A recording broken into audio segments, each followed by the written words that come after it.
On April 20th, Monday, we'll have Unit 3 test for college algebra.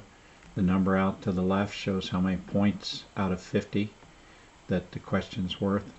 Number 1, f of x equals x squared minus 3x plus 2. You're to find f of negative 2 and f of 2a plus 4. Number 2, you're to give the domain of g of x equals the square root of x plus 1 over x squared minus 5x plus 3. The domain. Number 3, you're to solve for x. You are to, when you know f of x equals 5. F of x equals 5 on f of x equals the absolute value of 3x minus 4. Find x. Number 10 is a graph. Give the domain, the range, the vertex, the x-intercepts, the y-intercept, a table, and graph of f of x equals x squared minus 6x plus 8.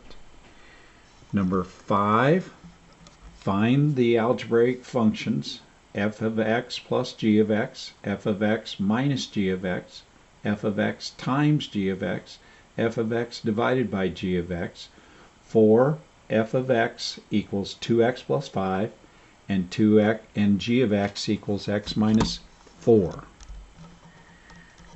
Okay, then number 6, find the composite functions for these two.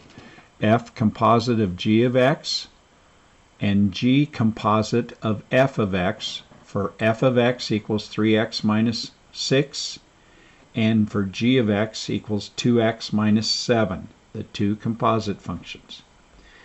Number 7, you're going to make a quick graph of this, not with special points, but give the translation of it. Right or left, up or down, the rate it's moving of f of x equals 2 times x minus 20, quantity squared, minus 30. And remember to make just a sketch of the graph, telling where it's at.